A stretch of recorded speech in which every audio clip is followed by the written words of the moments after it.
Olá, tudo bem? Olha, hoje o Planeta Brasil Sustentável recebe uma visita especial, uma entrevistada especial. A Ana Flávia Bello, CEO da CoSafe Latam, uma empresa inovadora que faz um trabalho muito bacana, muito legal de prevenção de crises, entre outras ações sobre as quais a Ana vai falar. Então, um prazer já receber você aqui, Ana. Obrigado por ter aceito o convite. Uma honra te receber aqui, Ana. Legal, viu? Obrigado. Eu que agradeço, imagina, é uma satisfação estar aqui com vocês. Aurélia, muito obrigada pelo convite, espero poder contribuir aqui dentro da nossa experiência. Legal. Ô, Ana, como de praxe, a gente costuma ler uma pequena biografia dos entrevistados e entrevistadas. Então eu vou ler resumidamente aquilo que você faz, tá? Bom, a Ana Flávia Bello é formada em comunicação social pela UFPR e é especialista em administração de empresas pela FGV São Paulo e ainda mestre em administração estratégica pela PUC do Paraná. Ana, na abertura eu falei muito rapidamente, muito en passant, sobre a CoSafe, né? Mas eu queria que você explicasse detalhadamente o que a empresa faz, qual é a proposta dela, porque a CoSafe não é uma empresa brasileira, né? A Ana, ela está, na verdade, atuando na representação e na execução das ações da empresa aqui no Brasil. Então, Ana, explica um pouquinho o que a CoSafe faz aqui no Brasil, qual é o papel dela, qual é a missão da empresa no Brasil. Perfeito. A CoSafe, como o Aurélio comentou, uma empresa que nasceu na Suécia em 2015, e eu sou sócia da empresa aqui no Brasil, então hoje eu lidero a CoSafe a partir do Brasil para a América Latina, e o nosso grande objetivo é preparar as organizações para situações críticas. São situações que ninguém quer passar, né? Emergências, crises, incidentes críticos, mas que a gente sabe que todas as organizações, em algum momento, infelizmente, passarão. As crises virão para qualquer organização, independente do setor, independente do porte, e o que a gente faz hoje é preparar essas organizações em termos de resiliência, de capacidade de resposta, para se acontecer uma emergência, se acontecer uma crise, essa organização esteja pronta para lidar com esse gerenciamento de crise de forma a reduzir os danos causados por essa crise. E aí a gente oferece desde consultoria, ajuda a montar comitê de crise, escrever manual de crise, protocolos de resposta, treinamos, fazemos exercícios simulados, e também provemos o que seria o nosso grande diferencial da CoSafe, uma tecnologia que é uma plataforma integrada para a comunicação de todos os agentes para esse momento de situação crítica. Então essa plataforma da CoSafe é que é a grande inovação que a gente traz para o mercado brasileiro.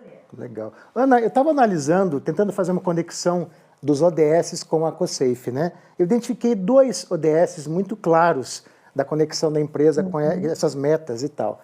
O 3 tem a ver com saúde e bem-estar social, mas o 11 também tem a ver com governança, com cidades sustentáveis. É por aí, né, Ana?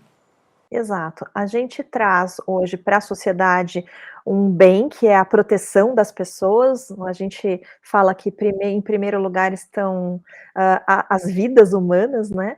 E as vidas também, obviamente, do mundo animal, não é? Do ecossistema como um todo.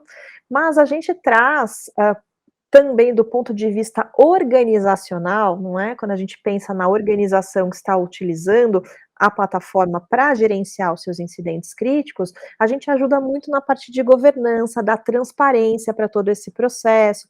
Então, se uma empresa tem, por exemplo, uma situação crítica e ela precisa responder, utilizando a plataforma da CoSafe, ela vai ter todos os registros. Então, se ela precisar para uma auditoria, para uma investigação policial, ela tem ali toda vamos dizer, a documentação em log, de forma que ela possa dar transparência a todas as ações que foram feitas para o Ministério Público, para todos os agentes que estiverem envolvidos naquele evento, e também para os seus sócios, não é? Para os acionistas, para a comunidade, para os colaboradores, ou seja, é uma forma de dar transparência para as ações de resposta a emergências e a incidentes críticos por meio desses registros na plataforma. E isso tem muito a ver com a própria lei de transparência e de acesso à informação, né, Ana? Que inclusive é uma exigência do Ministério Público do Paraná em relação, por exemplo, a governos, né? Então também tem tudo a ver com isso, né, Ana? Sim, é isso mesmo. Então ela ajuda dos dois lados. Ela ajuda a organização a se preparar melhor e dar transparência para esses processos, e ajuda a organização a estar mais preparada para proteger as pessoas.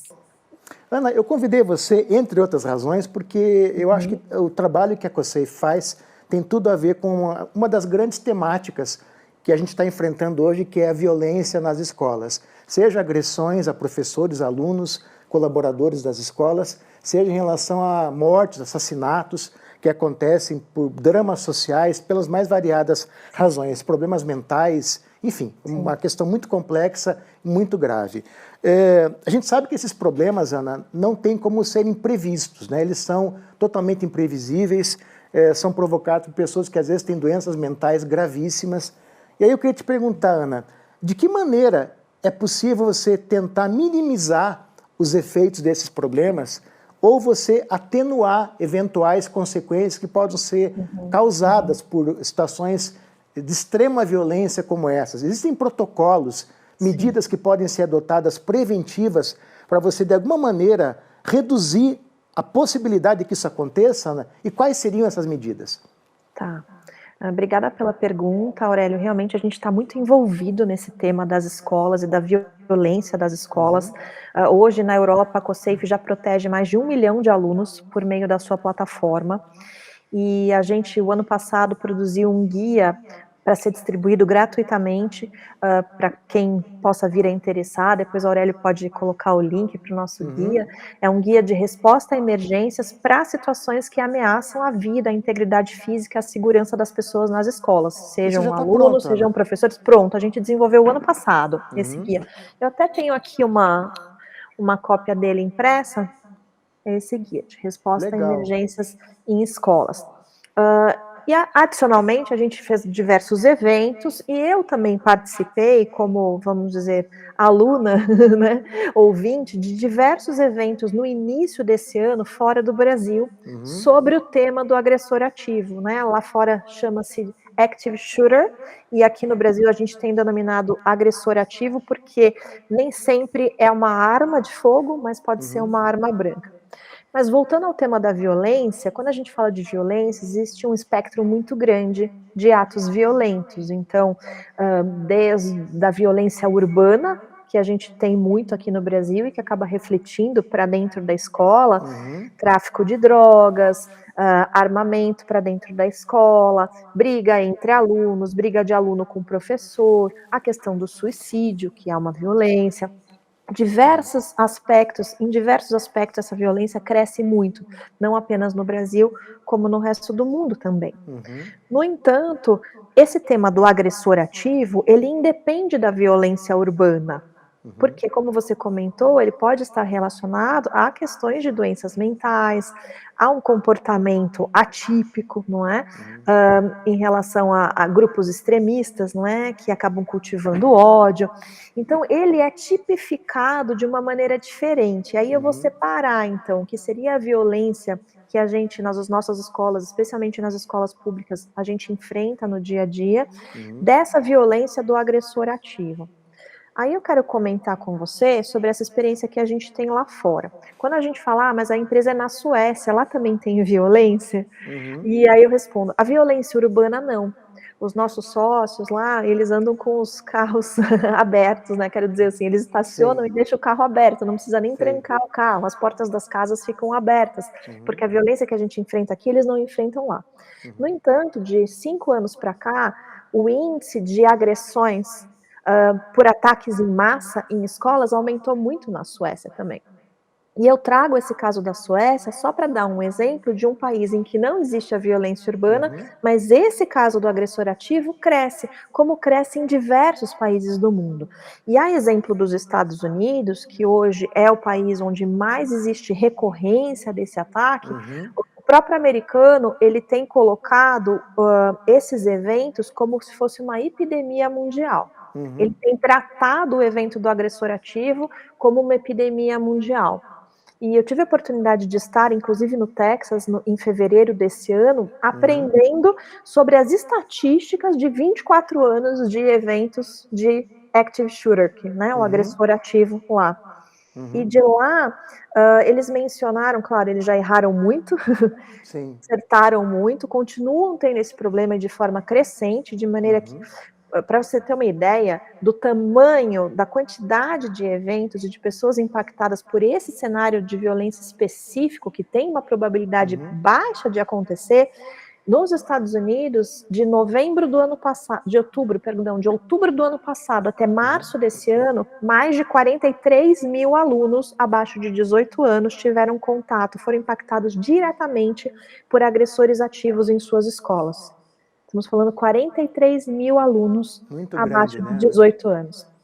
Esse ano, até a última estatística que eu tinha visto, tinham sido mais de 150 ataques em massa, não apenas em escolas, mas em locais que eles chamam de soft targets, né? Onde é mais fácil você atingir muitas pessoas, ali shopping centers, shows, né? Lugares de entretenimento, E eles têm etc. uma estatística sobre as prováveis causas, as causas mais comuns desses problemas, Ana? Claro que são A realidades diferentes, né? motivação, né? A Europa em relação, motivação. por exemplo, Europa em É. relação aos Estados Unidos, por exemplo, mas dá para você mensurar isso, avaliar? Eles conseguiram fazer pesquisas nessa direção ou Sim, não? fizeram, porque eles têm muitos casos, então já gera uma estatística, são 24 anos desde Columbine, em que eles classificam esse tipo de incidente como um incidente relacionado a ataque em massa, eles chamam de mass attacks, ou active shooter, que seria o atirador ativo, né? Então, o que eles chegaram à conclusão? Que normalmente a motivação é uma motivação, vamos dizer, egocêntrica.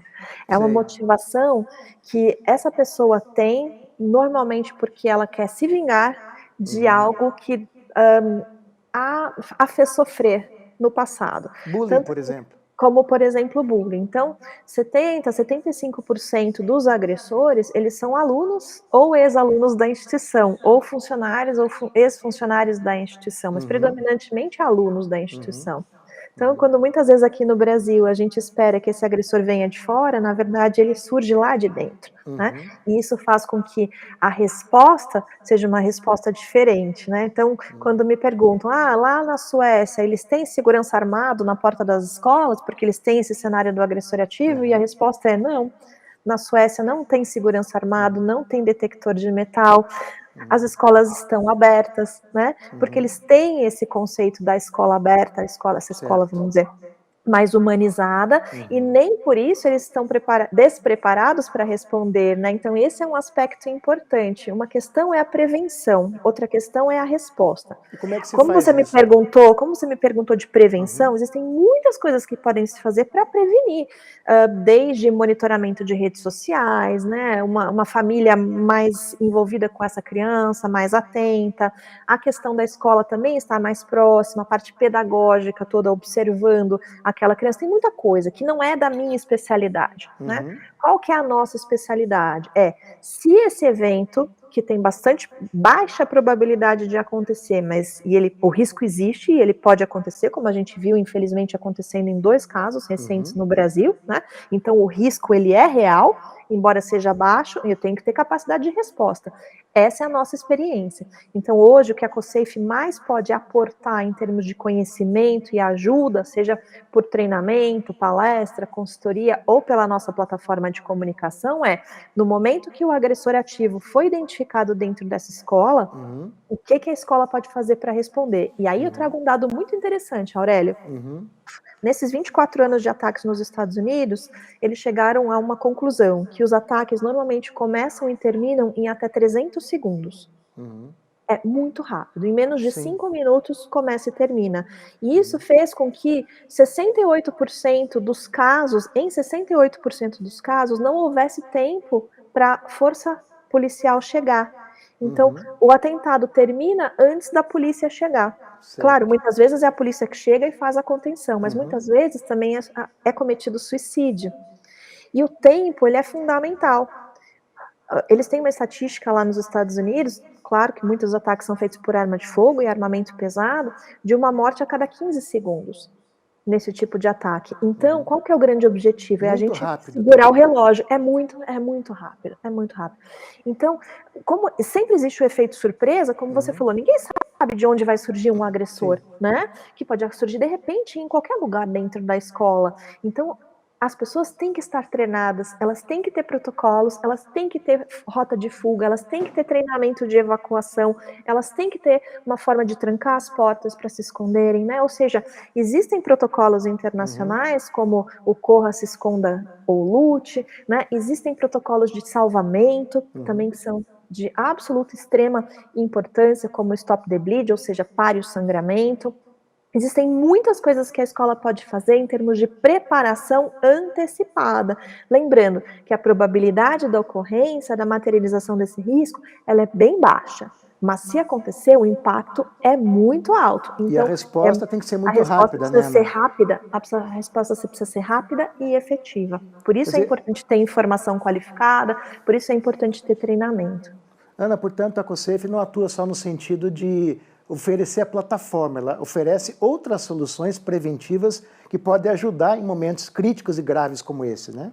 A gente tem ajudado, dentro da nossa capacidade de atuação, ajudado escolas, feito palestras, inclusive muitas, a maior parte gratuitamente, tanto para escolas públicas como para escolas privadas, para órgãos governamentais também, no sentido de trazer esse aprendizado, de compartilhar esse aprendizado, né, com as escolas aqui, porque muitas vezes a gente vê a escola indo num caminho que é um caminho bem diferente do que os países que já passaram por isso há muito tempo foram, né? O que não quer dizer, obviamente, que a gente deve pegar tudo que é feito nos Estados Unidos, né, copiar e colar aqui. Claro que não, a gente tem que fazer adaptações, a nossa realidade é distinta, mesmo dentro do Brasil a gente tem cenários absolutamente diferentes de escolas públicas para escolas privadas, dependendo de onde está a localização dessa escola. Às vezes na mesma cidade, dentro do setor público, você tem escolas num bairro, escolas em outro, que têm realidades muito distintas. Então, há, obviamente, a necessidade de pensar cada escola individualmente, até para fazer uma análise em termos de segurança, o que aquela escola pode, vamos dizer, melhorar na sua segurança, e aí segurança de, por exemplo, de identificação, né, das pessoas que estão entrando na escola, de ter muros mais altos, ou seja, né, eu não sou contrária a melhorar a segurança física das escolas, né, de forma alguma, mas às vezes pensa-se num investimento muito grande de fora para dentro, enquanto o problema está de dentro para fora. Sim. Ana, você falou agora em soluções customizadas para cada escola, né, para cada instituição. Mas eu queria te perguntar uma coisa, você falou agora em custo também, Ana, é exatamente isso que era a próxima pergunta. Nós vivemos uma realidade muito difícil no Brasil, no setor público, muitas vezes, né, Ana?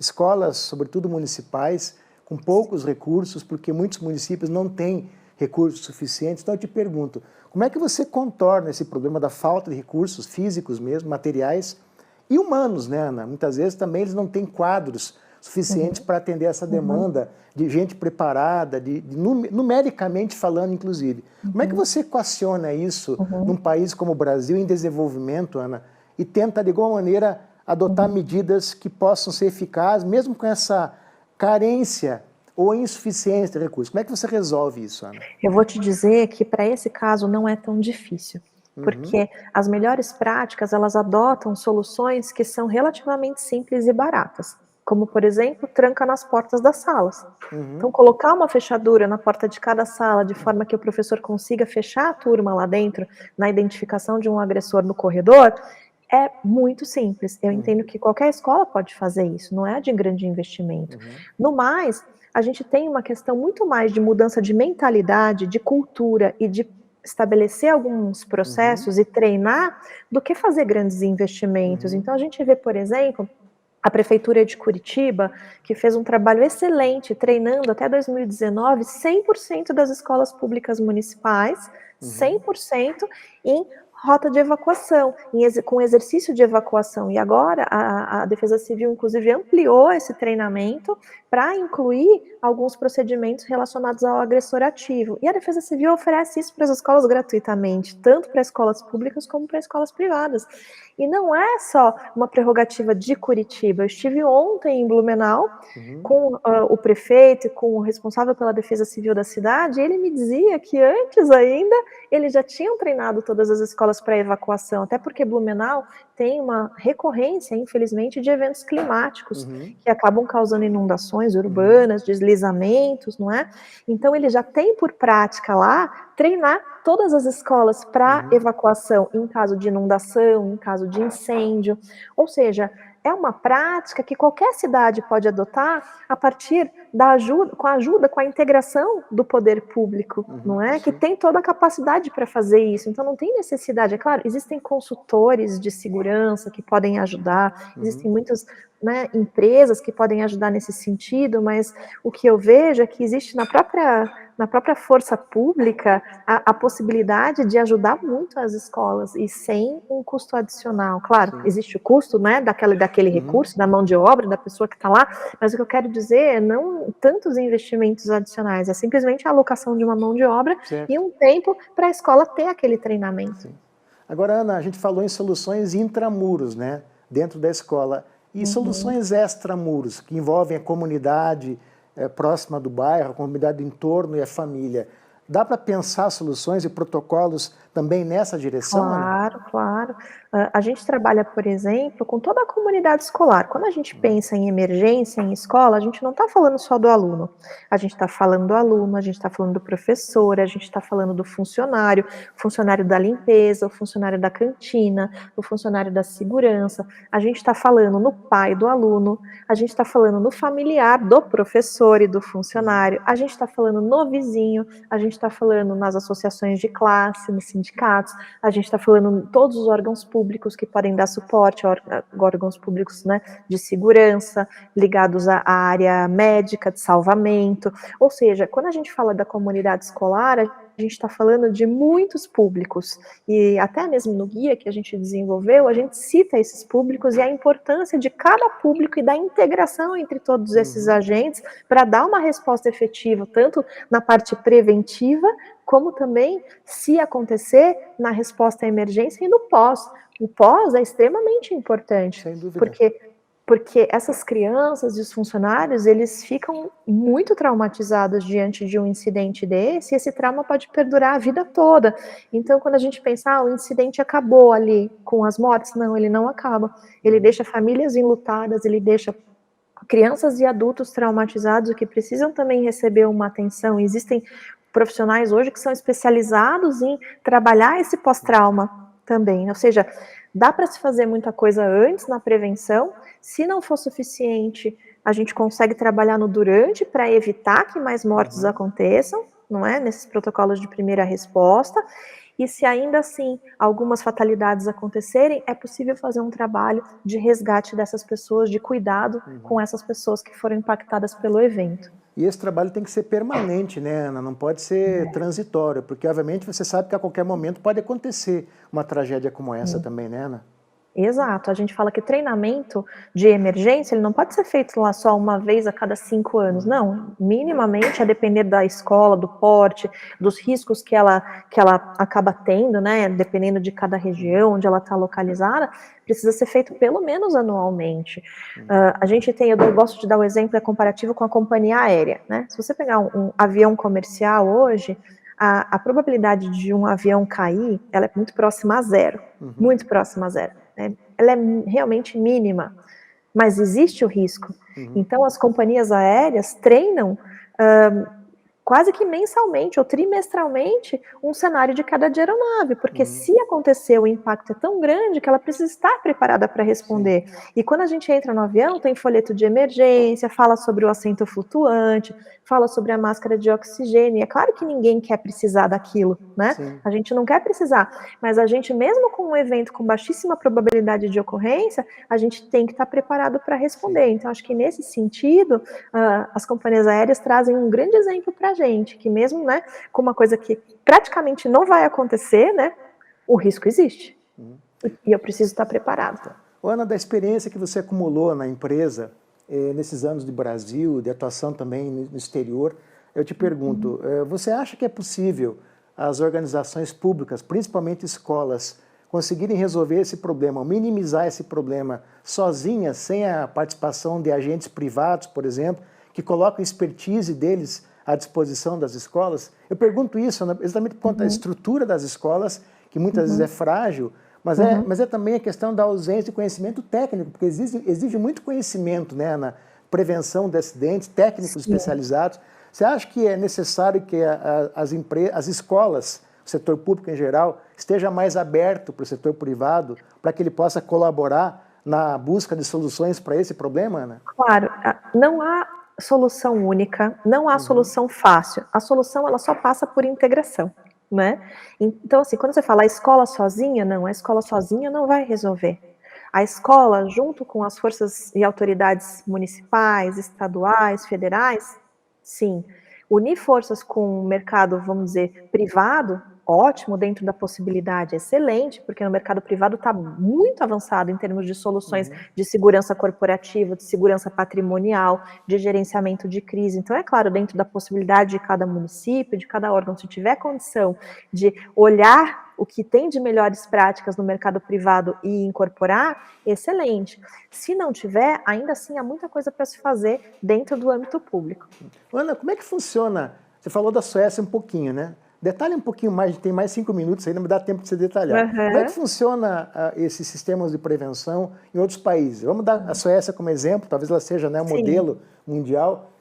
Há essa integração entre público e privado, há envolvimento de toda a comunidade, os recursos são muito grandes, não é preciso muito... Como é que funciona na prática isso Eu vou te dar um exemplo da Suécia e depois eu vou falar um pouquinho dos Estados Unidos. Tá. Né? Na Suécia, o que a gente vê é que as cidades elas têm uma autonomia bem grande em termos de ação orçamentária, etc. E as cidades inteligentes são uma grande realidade por lá. Então, a COSAFE, por exemplo, a maior parte das vezes ela é contratada pelo município e o município provê a plataforma para todas as escolas, para todos os hospitais, para todos os lugares onde entende-se que a comunicação em crise ela é fundamental. Então, isso acontece na Suécia, mas a Suécia não é um caso isolado. Muitos países do mundo, e aí começar pelos Estados Unidos, que é onde existe esse risco maior, vamos dizer, por conta do número, né, da incidência de incidentes como esse, nos Estados Unidos eu posso dizer que a grande maioria, a imensa maioria das escolas hoje tem tecnologia, como a COSAFE, para poder responder em caso desse tipo de incidente e trazer para as pessoas que estão ali, que tem que dar a primeira resposta nesses primeiros 5 minutos, informação qualificada de onde está, o que está acontecendo, ou seja, é um incêndio, é uma explosão, é um agressor, ok, é um agressor, onde ele está, onde está a localização dele e o que eu tenho que fazer. Eu consigo ter como correr na localização que eu estou aqui, ou eu vou levar as crianças ao encontro do agressor? Então, eu tenho que ter essa informação para não expor as pessoas a um risco maior e sim protegê-las, né? Então, para que essa resposta seja efetiva, a comunicação é fundamental e hoje a tecnologia permite isso. Ana, a gente falou de escolas, mas na verdade a ferramenta pode ser adotada em vários ambientes, né? Hospitais, postos de saúde, terminais rodoviários, ou seja, a ferramenta é multiuso. Para qualquer organização. Nós temos hoje, por exemplo, como clientes bancos, grandes indústrias, companhias aéreas, empresas de transporte, de varejo, federações, associações, escolas, né? Ou seja, uma ampla variedade de setores e segmentos que se beneficiam de uma tecnologia de comunicação para momentos críticos. Legal. Bom, pena que a entrevista vai acabar, né, Ana? Mas enfim, parabéns pelo trabalho de vocês. Fica a dica, hein? Prevenção e cuidado. Ana Flávia Bello, executiva da COSAFE Latam, obrigado pela presença. Uma honra te receber aqui, Ana. Eu que agradeço, Aurélio. Muito obrigada e desejo um ótimo dia aí a todos. Pessoal, obrigado e até a próxima semana. Um abraço.